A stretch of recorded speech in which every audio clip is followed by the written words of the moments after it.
Hello everyone and welcome to you all in WBPSC বালা। আশা করছি তোমরা সবাই ভালো আছো। ওয়ার্ড অফ দ্য উইকে তোমাদের সবাইকে স্বাগত জানাই। চলো আজকে পার্ট 4 নিয়ে আমরা হাজির হয়েছি। আজকেও আমরা নতুন কিছু ওয়ার্ড আমরা ডিসকাস করে নেব এবং তোমরা জানো আমরা দা হিন্দুকে টার্গেট করছি নতুন নতুন ওয়ার্ড শেখার জন্য, যেগুলো আমাদের পরীক্ষার পার্সপেক্টিভে ইম্পর্টেন্ট। ওয়ার্ড ডিটেলস মানে কেন দেওয়া হয়েছে তোমরা সবাই জানো, যে ওয়ার্ডগুলো আমরা পড়ছি তার শুধুমাত্র মিনিং জেনে কি আমরা রেখে দিচ্ছি তা কিন্তু নয়। আমরা সেই ওয়ার্ডের আমরা কি জানছি, পার্টস অফ স্পিচ জানছি এবং সেটা দিয়ে সিনোনিমস এবং অ্যান্টোনিমসও কিছু আমরা দেখে নিচ্ছি। চলো আমরা ওয়ার্ড ডিটেলস তো দেখে নিলাম কি কি আমরা পড়তে চলেছি। তো আজকে যে ওয়ার্ড দিয়ে আমরা শুরু করব আজকে সিরিজটা বা আজকে ক্লাসটা, সেটা হচ্ছে ব্লিক। ব্লিকের সম্পর্কে তোমরা সবাই অ্যাওয়্যার। ব্লিক আমরা হচ্ছে অ্যাডজেক্টিভ হিসেবে বা সেন্টেন্সে ইউজ করতে পারি। আশা করছি তোমরা পিকচারটা ভিজিবল বা দেখা যাচ্ছে। এই পিকচার দেখো, অন্ধকারে সবাই ডুবে রয়েছে।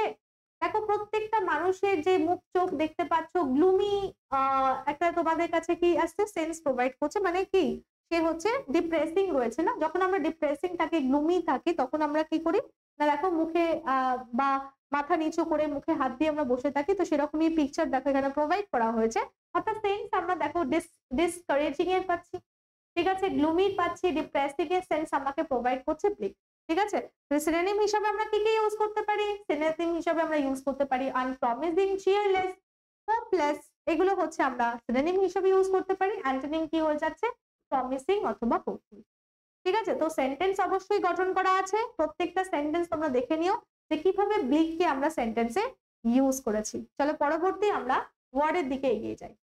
আজকে সেকেন্ড ওয়ার্ড যেটা আমরা খুব ভালোভাবে পরিচিত যে ওয়ার্ডের সাথে, দ্যাট ইজ ক্রুড। দেখো ক্রুড কি আমরা অ্যাডজেক্টিভ হিসেবে সেন্টেন্সে ইউজ করতে পারি। অনেকে শুনেছো ক্রুড অয়েল, তাই না? আমরা অনেকে বলে থাকি ক্রুড অয়েল। তার মানে কি, যেটা হচ্ছে রিফাইন্ড করা নয়, যেটা হচ্ছে আনরিফাইন্ড, অর্থাৎ যেটা একদম সিম্পল। দেখো অয়েলের সেন্স, দেখো এখানে অয়েলের একটা পিকচার প্রোভাইড করা হয়েছে। ক্রুড অয়েল যে বলে থাকি, যেটা হচ্ছে রিফাইন্ড করা নয়, আনরিফাইন্ড, যেটা সিম্পল একদম, ঠিক আছে। তো দেখো এই অয়েলটা দেখেও তোমরা বুঝতে পারছো, ওকে। অর্থাৎ যেটা simple, not skillfully done or made. Skillfully done করা হয়নি, কোনো কিছুকে করা হয়নি বা তৈরি করা হয়নি, তো সেটাকে আমরা ক্রুড বলে দিচ্ছি, ওকে। তো সিনোনিম হিসাবে দেখো সিম্পল ইউজ করতে পারি, প্রিমিটিভ ইউজ করতে পারি, বেসিক ইউজ করতে পারি, যেটাকে পলিশড করা হয়নি, অর্থাৎ যেটা আনপলিশড, তো সেগুলো আমরা সিনোনিম হিসাবে ইউজ করতে পারি। অ্যান্টোনিম দেখো রিফাইন্ড হয়ে যাচ্ছে, ড্রেসড হয়ে যাচ্ছে, পিউরিফাইড। হ্যাঁ, তো পিউরিফাইড যেটা করা হচ্ছে সেই সেন্সে হচ্ছে আমরা ক্রুডের অ্যান্টোনিম গুলোকে ইউজ করে দিতে পারি।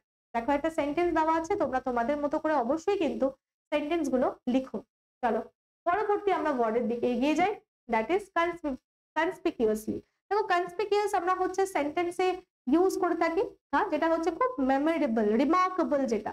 তো কনস্পিকিউয়াস আমরা সেই সেন্সে ইউজ করি। এবার দেখো এটা এখানে কি ইউজ করা হয়েছে, ly, কনস্পিকিউয়াসলি করে দেওয়া হয়েছে, অর্থাৎ এটাকে আমরা অ্যাডভার্ব হিসাবে সেন্টেন্সে ইউজ করছি।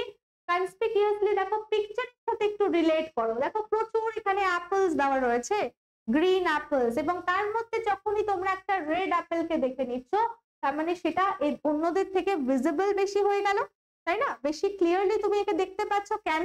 কারণ তার কালারটা হচ্ছে আলাদা। তো এটাই দেখো তার মিনিং প্রোভাইড করছে। কনস্পিকিউয়াসলি মানে হচ্ছে in a clearly visible way. Adverb যেহেতু, তো অ্যাডভার্ব হিসাবে একে সেন্টেন্সে ইউজ করো। সিনোনিম হিসাবে আমরা অ্যাপারেন্টলি, এভিডেন্টলি, নোটেবলি, এগুলো হচ্ছে আমরা সিনোনিম হিসাবে কনস্পিকিউয়াসলি ইউজ করে দিতে পারি। অ্যান্টোনিম কি হয়ে যাবে, হিডেন, অবস্কিউর, ঠিক আছে। চলো এটা একটা সেন্টেন্স দেওয়া আছে, তোমরা তোমাদের মতো করে কিন্তু একটা সেন্টেন্স অবশ্যই লিখো। নেক্সট আমরা যে ওয়ার্ডের দিকে এগিয়ে যাব, দ্যাট ইজ ফ্র্যান্টিক। ভালো করে দেখো, ফ্র্যান্টিক অ্যাডজেক্টিভ হিসাবে তো আমরা ইউজ করবোই, তার সাথে সাথে আমরা পিকচারটাও একটু দেখে নেবো। দেখো এখানে মনে হচ্ছে না এই যে মানে যিনি রয়েছেন, যে ওম্যান, আউট অফ কন্ট্রোল হয়ে গেছেন, তাই না? তো সেটা যে কোনো কারণে আমরা হতে পারে, যে কোনো ইমোশন আমাদের মধ্যে যদি কাজ করে, আমরা এক্সট্রিম পর্যায়ে যখন আমাদের ইমোশনে থাকি, তখন আমরা কন্ট্রোল হারিয়ে ফেলি আমাদের ইমোশনের থেকে। তো তখন আমরা এরকম চিৎকার চেঁচামেচি করতে পারি, স্পেশালি ভয় পেয়ে হতে পারে, রাগে হতে পারে, দুঃখে ক্ষোভে হতে পারে। যাই হোক, তো ফ্র্যান্টিক আমরা মোটামুটি দেখতে পাচ্ছি কি মিনিং আমাকে প্রোভাইড করছে, almost out of control because of extreme emotion such as ওয়ারি, ঠিক আছে। তো সেই সেন্সে হচ্ছে প্যানিক অ্যাটাক। দেখো আমরা সিনোনিম হিসাবে প্যানিক স্ট্রকটাকে ইউজ করে দিতে পারি। ম্যাড, হ্যাঁ, ফ্রড, এগুলোকে আমরা কি করতে পারি, সিনোনিম হিসাবে দেখো আমরা ফ্র্যান্টিকের ইউজ করে দিচ্ছি। অ্যান্টোনিম কি হয়ে যাচ্ছে বাবা? কাম হয়ে যাচ্ছে, ট্রাঙ্কুইল হয়ে যাচ্ছে, এগুলো আমরা অ্যান্টোনিম হিসেবে ইউজ করতে পারি কার? ফ্র্যান্টিকের। চলো নেক্সট আমরা ওয়ার্ডের দিকে এগিয়ে যাই, দ্যাট ইজ অস্ট্রেসিজম। অস্ট্রেসিজম বেশিরভাগ কোম্পানিতে তোমরা ফলো করতে পারো, এটাকে নাউন হিসেবে ইউজ করা হয়েছে। এবার দেখো পিকচারের সাথে একটু রিলেট করো, মনে হচ্ছে না যেন, দেখো মনে হয় যে ওমেনরা সবসময় ইনফেরিয়র মনে করা হয়, যে ওমেনরা কিছু করতে পারে না, মানে উইমেন কিছু করতে পারে না। হ্যাঁ, উইমেনদের থেকে মেন অর্থাৎ মানুষ মানে পুরুষরা খুব ভালো হচ্ছে কাজ করতে পারে। তো সেই কারণে দেখো এই কোম্পানিতে কি হয়ে গেছে, পুরুষরা একটা দলে ভাগ হয়ে গেছে এবং সেই দল থেকে দেখো এই ওমেনকে বাদ দিয়ে দেওয়া হয়েছে। ঠিক আছে, অর্থাৎ যখন কোনো দল থেকে, কোনো সোসাইটি থেকে কাউকে এক্সক্লুড করে দেওয়া হয়, এক্সক্লুশন হয়, তো সেখানে তোমরা হচ্ছে অস্ট্রেসিজম কি ইউজ করতে পারো। বোঝা গেল? তাহলে মিনিং দিয়ে আমরা আশা করছি রিলেট করতে পারছি ওয়ার্ডকে। তাহলে দেখো exclusion from a society or group is called ostracism. Clear? Synonym হিসাবে আমরা ব্যানিং কে ইউজ করতে পারি, ব্যারিং কে ইউজ করতে পারি, এক্সক্লুশন, রিজেকশন, এগুলো সবই সিনোনিম হিসাবে আমরা ইউজ করতে পারি। অ্যান্টোনিম কি হয়ে যাবে? তাহলে অ্যাকসেপ্টেন্স হয়ে যাবে, অ্যাকসেপ্ট করে নিচ্ছে, ইনক্লুড করে নিচ্ছে, তাহলে ইনক্লুশন, যেহেতু নাউন তাই জন্য দেখো TION, SION এগুলো আমরা দেখতে পারি, কারণ জানি এই সমস্ত সাফিক্স যদি কোনো ওয়ার্ডের শেষে আমরা যুক্ত করি জেনারেলি আমরা নাউন পেয়ে থাকি, তাই তো? এছাড়া দেখো ওয়েলকাম, এগুলো হচ্ছে আমরা অ্যান্টোনিম হিসাবে ইউজ করে দিতে পারি অস্ট্রেসিজম। চলো নেক্সট ওয়ার্ডের দিকে আমরা এগিয়ে যাই, দ্যাট ইজ প্রিপোর্টেন্ট। হ্যাঁ, দেখো ছবিটা ভালো করে দেখো। প্রিপোর্টেন্ট মনে রাখবো কি করে? পিক্টোগ্রাফির মাধ্যমে যে পিকচার গুলো তোমাদের প্রোভাইড করা হচ্ছে একটু সেগুলোকে রিলেট করো। দেখো এখানে যে রয়েছে, মানে যে দুটো অ্যানিমাল দেখতে পাচ্ছি, একটা হচ্ছে রাবিট খরগোশ, আর একটা হচ্ছে কি হাতি অর্থাৎ এলিফ্যান্ট। তাহলে এলিফ্যান্ট রাবিটের থেকে কি গ্রেটার, তাই তো? অনেক বড়, সেটা হচ্ছে তার পাওয়ারেও বড়, সে দেখতেও বড়। তার মানে হচ্ছে জঙ্গলে যদি তার ইনফ্লুয়েন্স খাটাতে হয় তাহলে কে বেশি খাটাতে পারবে? এলিফ্যান্ট, তাই তো? তাহলে মানে কি হচ্ছে দেখো meaning, greater than others in power and influence. পাওয়ারে শক্তিশালী, সে সব থেকে বেশি, যে দেখবে শক্তিশালী, যার হাতে এখন ক্ষমতা এবং টাকা, তারাই ইনফ্লুয়েন্স করে, তাই তো? তো সেখানেই বলা হচ্ছে greater than others in power or influence is called prepotent. চলো এবার চলে আসো, সিনোনিম হিসাবে আমরা কি ইউজ করতে পারি? সিনোনিম হিসাবে অথরিটেটিভ ইউজ করতে পারি, কমান্ডিং ইউজ করতে পারি, পাওয়ারফুল ইউজ করতে পারি, রুলিং ইউজ করতে পারি, এগুলো সবই সিনোনিম হয়ে যাচ্ছে। অ্যান্টোনিম হিসাবে হচ্ছে সাবসার্ভিয়েন্ট, সাবমিসিভ, এগুলো হচ্ছে আমরা অ্যান্টোনিম হিসাবে ইউজ করে দিতে পারছি প্রিপোটেন্টের।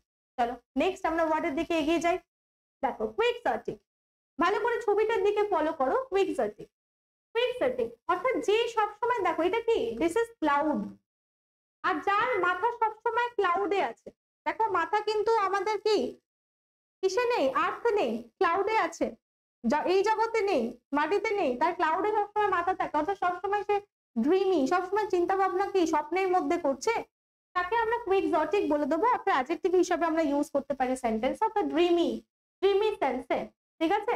তো সেই সেন্সে হচ্ছে আমরা ইউজ করতে পারি। সিনোনিম কি হয়ে যাবে? আনরিয়ালিস্টিক। তুমি যখনই ড্রিমি থাকবে না, তুমি আবেগে ভাসবে, স্বপ্নে সমস্ত কিছু কল্পনা করবে, প্র্যাকটিস সাথে তোমার কোনো সম্পর্ক থাকবে না, তার মানে আনরিয়ালিস্টিক চিন্তা ভাবনা করবে, ইউটোপিয়ান, ইম্পসিবল, এই সেন্সে আমরা সিনোনিম হিসাবে এগুলোকে ইউজ করতে পারি।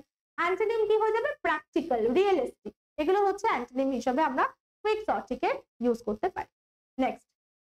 নেক্সট আমরা যে ওয়ার্ডের দিকে এগিয়ে যাচ্ছি, দ্যাট ইজ রেক্টিটিউড। ভালো করে ফলো করো। রেক্টিটিউড নাউন হিসাবে আমরা সেন্টেন্সে ইউজ করব, এবং এই যে দাঁড়িপাল্লা, এটা কোথায় দেখতে পাই? লয়ের ক্ষেত্রে দেখতে পাই, আমাদের আদালতে দেখতে পাই, সমস্ত মোরালিটি হয়, কোনটা ঠিক কোনটা বেঠিক, ওখান থেকে আমরা শিখি, সেখান থেকে আমরা ন্যায় পরায়ণ হয়ে উঠি। তো এটা আমাকে আদালতের সেন্স প্রোভাইড করছে, তার মানে সেখানে মোরালিটির সেন্স আমাকে দিচ্ছে। অর্থাৎ কারেক্ট বিহেভিয়ার কোথায় হয়ে থাকে? আদালতে গিয়ে নিজেকে কারেকশন করো, কোনটা ঠিক কোনটা ভুল আমরা বুঝতে পারি, তো এটা দিয়ে রিলেট করো। Correct behaviour or thinking is called কি? রেক্টিটিউড, ঠিক আছে? তাহলে সিনোনিম হিসেবে কি ইউজ করবে? গুডনেস, মোরাল ভার্চু, অনেস্টি, যেটা হচ্ছে আমি এটা দিয়ে কি করছি? রিলেট করছি। তাহলে অ্যান্টোনিম কি হয়ে যাবে? ডিসঅনেস্টি, ডুপ্লিসিটি, ফলসহুড, ইনফেমি, এগুলো হচ্ছে আমরা অ্যান্টোনিম হিসাবে ইউজ করতে পারি রেক্টিটিউডের। চলো নেক্সট আমরা পরবর্তী যে ওয়ার্ডটা দেখে নিচ্ছি, এটা হচ্ছে রোবাস্ট। রোবাস্ট আমরা জানি অ্যাডজেক্টিভ হিসাবে ইউজ করা হয়। এবার দেখো ভালো করে ফটোটার দিকে তাকাও, পিকচারের দিকে তাকাও, যে পিকচার ইনক্লুড করা হয়েছে। দেখো এখানে বেশ শক্তিশালী ব্যক্তি আছে এবং যে শক্তিশালী হয়েছে কিসের জন্য, ভালো ভালো ফল মূল শাকসবজি খেয়ে একদম শক্তিশালী হয়েছে, স্ট্রং হয়েছে। তার মানে এখানে আমরা স্ট্রং এবং হেলদি, দেখো হেলদি সেন্স, স্ট্রং হলে হবে তার সাথে হেলদি হতে হবে। তো হেলদি সেন্সে দেখো এখানে সব ফ্রুট দিয়ে তৈরি করা হয়েছে, ফ্রুট ভেজিটেবল দিয়ে তাকে তৈরি করা হয়েছে। অর্থাৎ তোমাকে বোঝাতে চাইছে সে শুধু স্ট্রং নয়, সে হেলদিও, কারণ সে হেলদি খাবার ইনটেক করে। ওকে, তো স্ট্রং এন্ড হেলদি সেন্সে হচ্ছে রোবাস্ট আমরা ইউজ করতে পারি। সিনোনিম কি হয়ে যাবে, ভিগারাস হয়ে যাবে, স্টার্ডি হয়ে যাবে, হার্ডি, এই সেন্সে হচ্ছে আমরা ইউজ করতে পারি। অ্যান্টোনিম কি হয়ে যাবে, উইক, ফ্র্যাজাইল, সহজে ভঙ্গুর, তো সেটাকে আমরা বলে দিই ফ্র্যাজাইল। চলো next, last word of the উইকে চলে এলাম আমরা, এই সিরিজের লাস্ট ওয়ার্ডে আমরা চলে এলাম, দ্যাট ইজ ওয়েন। ওয়েন আমরা ভার্ব হিসাবে ইউজ করতে পারি। এবং এখানে ভালো করে আমরা চাঁদকে দেখতে পাচ্ছি, আস্তে আস্তে আস্তে আস্তে সে কি করছে দেখো, তার যে যে কি ছিল, সাইজ ছিল, সেটা আস্তে আস্তে দেখো ডিক্রিজ হচ্ছে, কমছে, তাই না?